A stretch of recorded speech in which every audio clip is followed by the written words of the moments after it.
हनुमान पुत्र मकरध्वज की कथा। पवन पुत्र हनुमान बाल ब्रह्मचारी थे, लेकिन मकरध्वज को उनका पुत्र कहा जाता है। इस कथा इसी मकरध्वज की है। वाल्मीकि रामायण के अनुसार लंका जलाते समय आग की तपिश के कारण हनुमान जी को बहुत पसीना आ रहा था।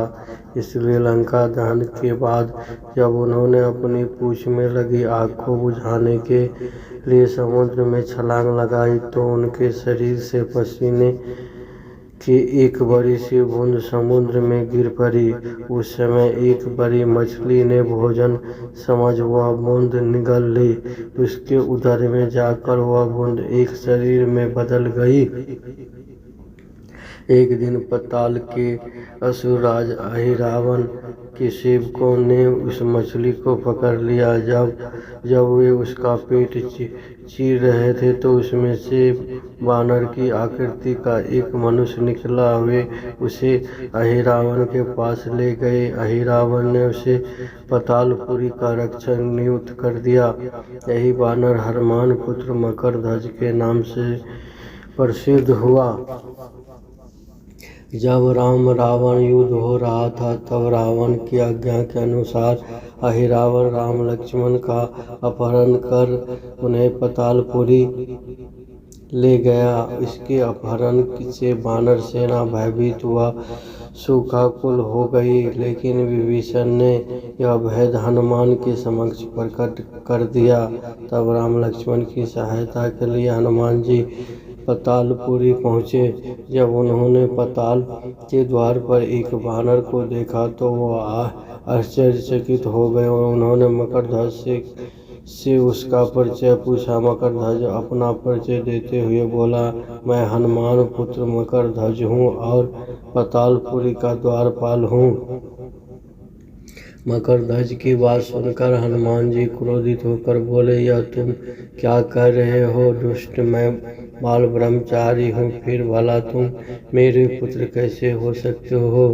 हनुमान का परिचय पाते ही मकरध्वज उनके चरणों में गिर गया और उन्हें प्रणाम कर अपनी उत्पत्ति की कथा सुनाई। हनुमान जी ने भी मान लिया कि वह उनका ही पुत्र है, लेकिन यह कहकर कि वे अभी अपने श्री राम और लक्ष्मण को लेने आए हैं। जैसे ही द्वार की ओर बढ़े वैसे ही मकरध्वज उनका मार्ग रोकते हुए बोला, पिताश्री, यह सत्य है कि मैं आपका पुत्र हूँ, लेकिन अभी मैं अपने स्वामी की सेवा में हूँ, इसलिए आप अंदर नहीं जा सकते। हनुमान ने मकरध्वज को अनेकों प्रकार से समझाने का प्रयास किया, किंतु वह द्वार से नहीं हटा।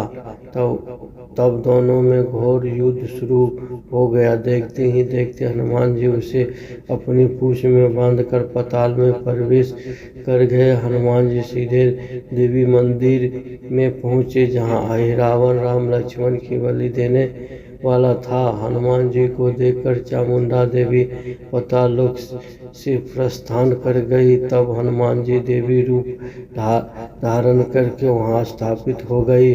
कुछ देर के बाद अहिरावण वहां आया और पूजा अर्चना करके जैसे ही उसने राम लक्ष्मण की बलि देने के लिए तलवार उठाई, वैसे ही भयंकर गर्जन करते हुए हनुमान जी प्रकट हो गए और उसी तलवार से अहिरावण का वध कर दिया।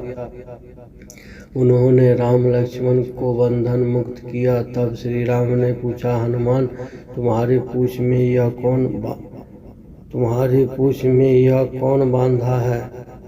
बिल्कुल तुम्हारे समान ही लग रहा है, उसे खोल दो। हनुमान ने मकरध्वज का परिचय देकर उसे बंधन मुक्त कर दिया। मकरध्वज ने श्री राम के समक्ष सिर झुका लिया। तब श्री राम ने मकरध्वज का राज्याभिषेक कर उसे पाताल का राजा घोषित कर दिया और कहा कि भविष्य में वह अपने पिता के समान दूसरों की सेवा करे।